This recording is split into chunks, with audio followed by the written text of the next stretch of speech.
Hey guys, Aaron here. I've been getting a lot of questions about shoe, pedal, and cleat setup. So I thought I would run you through a couple of thoughts on kind of how I approach it and what I do. I've been testing some different shoes lately, so it's kind of a good chance to do that because I've been kind of doing everything we're going to talk about with these different brands and kind of seeing the differences between shoes and pedals and all that stuff. So there's a lot of variability that comes in here depending on what shoes you're wearing and what pedals you're using. For me, I use HT pedals. The X3 and the X2 pedals that I've run for a long time. And I've basically been on the Giro chamber shoes for an equally long amount of time.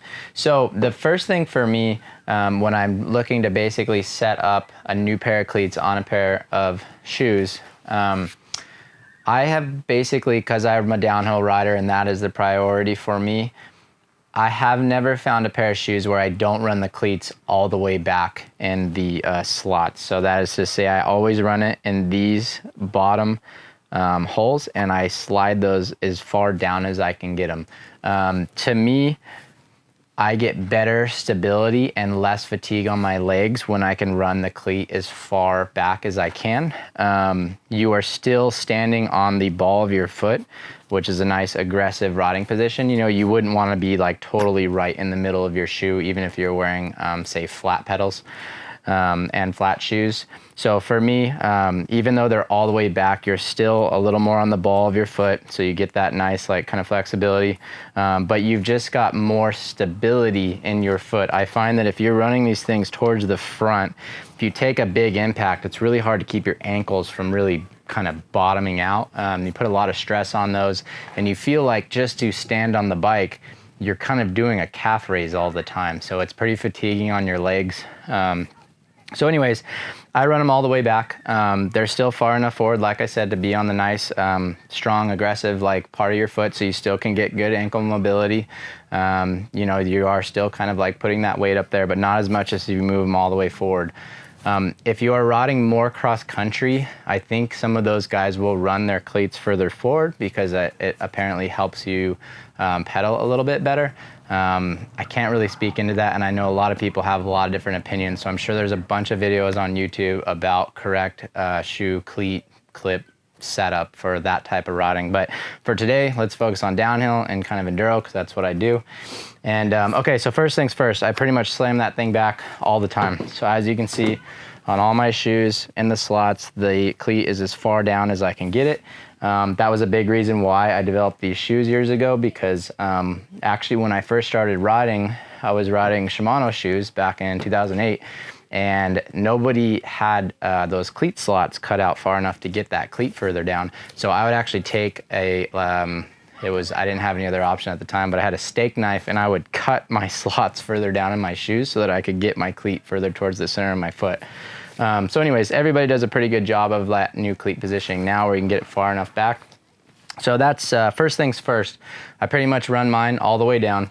Okay, so secondly, there's a lot of variables that come into how you're gonna set this up. For example, I would say the first thing is the shoe itself. So we have 3 different shoes here. We've got this 510 shoe, the Giro shoe that I normally run, and an Afton shoe. Each one is a little different with the cleat bed. So I've been finding, especially between like the Afton and the 510 for sure, is this cleat bed is a little bit deeper than it is on the Giro.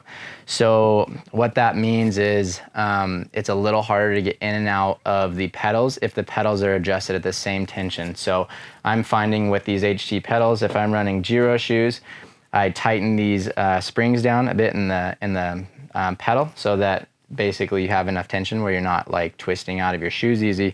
Whereas on the 510s, I basically got to run these springs like as loose as they'll get because it's just a lot deeper cleat bed.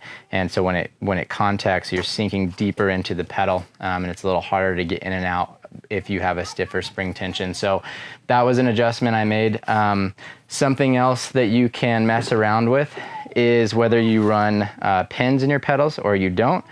I've kind of gone back and forth a little bit throughout my career, but if I can get the right feeling with pins, I always prefer pins. I like it because if you're clipped in, you kind of feel the pedal around your shoe a little more, and I really like that feeling, even though I run clip shoes, of feeling the whole pedal on the bottom of my shoe instead of just basically feeling the part where the cleat is connected to the pedal. It gives you more support, kind of a better overall feel. That's my preference. If you are having a really hard time getting in and out of your clips, you can try taking the pins out. That will give you a little more clearance here, especially on a deeper shoe, maybe like the 510 or something. That will work. It will be a little easier to get in and out because you're also, as you clip in and out, not snagging on these pins as you twist in and out.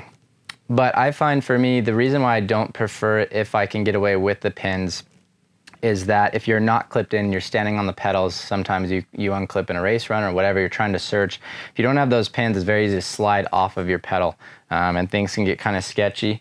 And again, I prefer the feel when I can really feel the pedal around the foot, and you can do that better with pins, in my opinion. So one thing that will take time if you do run your pins, a lot of times for me, if I'm burning in a new pair of shoes, I try not to do it on like a downhill situation or an enduro situation. I usually will wear them to the BMX track or something like that where I'm clipping in and out like all the time, because really what you need to do is start to burn these little grooves into the bottom of your shoes.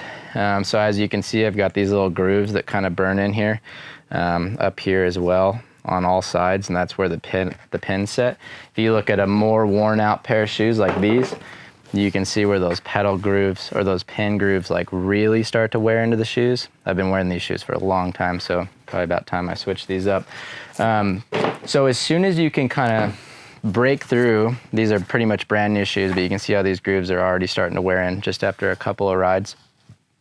As soon as those grooves break in just a little bit, I find that usually the pins come from being like really hard to get in and twist out of your shoes to then becoming pretty easy, because you basically are just trying to get past these little ledges that are hooking up as you're clipping in and out. So for me, I wear them in a situation like at the BMX track where, like I said, I clip in and out a lot within maybe say 2 hours of riding so that I can burn these grooves in pretty fast. Whereas if you just wear them on the downhill bike or an enduro ride straight away, you a lot of times clip in once at the beginning of your ride, and the only time you ever clip out is like if you're stopping at the top of the hill to chat or take a drink or something like that. So if you do need to clip out on the trail, you might get stuck and end up crashing. So I try to do it that way, and kind of really burn them in. So that's that. Another thing that will help, I normally run the cleat directly on the shoe. Just because with my setup and the pedals I run, that tends to be the best, but I know a lot of people will run a plate under their cleat. So if you're having a really hard time getting in and out of your pedals, even if like you've adjusted the spring tension and lightened it up a lot, sometimes on some shoes or some pedals, I would imagine it's just because of how deep the cleat bed is.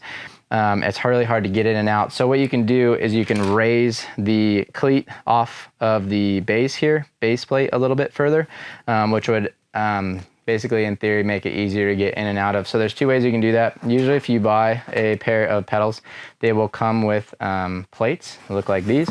Sometimes they come with a metal plate, which is a little more solid, might give you a little more lift. Or a plastic one. I usually prefer the plastic ones if I do run them, but like I said, I really never run them just because my shoe and pedal setup hasn't required it. If I was running different pedals, you know, people do all kinds of different things. So that's another area you can play around with to kind of get the right setup. Okay, so now, assuming you have the pedal and the shoe kind of dialed in as far as the setup goes. One other like quick couple things to think about. Most of the time, this point of the clip on the cleat will kind of be lined up with the angle of that slot or slightly in towards the, I guess, big toe of your foot.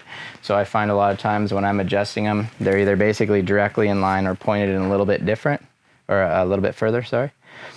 And the other thing that you will need to pay attention to, for me, I notice that every shoe is a little bit different, especially like, for example, between these Giros and these 510s. On the Giro shoe, you can see, actually I have them kind of on the same here because I just put these back on, but a lot of times, depending on how somebody runs their shoe, as far as the manufacturer that makes the shoe, this cleat will need to be either outside or inside on the shoe. I like to keep the shoe kind of centered on the pedal, so that you're not hanging the outside of your edge, say, too far off the outside of the shoe. And if you adjust it too far the other way, you might even be dragging your heel on the crank arm. So you're gonna kind of have to experiment with that to find kind of the sweet spot depending on the pedals and the shoes that you run to kind of figure out how far inside or outside to get them. Okay, now, so for the other part that can be the most frustrating part when you are test fitting, because you obviously don't know, like, unless, for me, I've run these same shoes and cleats for a long time, so I can put a brand new pair on, put them right in the perfect spot. I know where they're gonna be.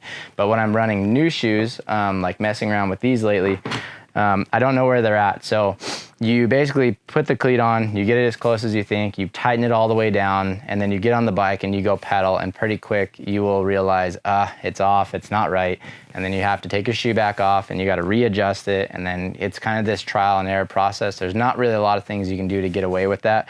So for me, I usually will just do that like in my garage, pedaling around the driveway a few times. Once I feel like it's close, I'll call it good.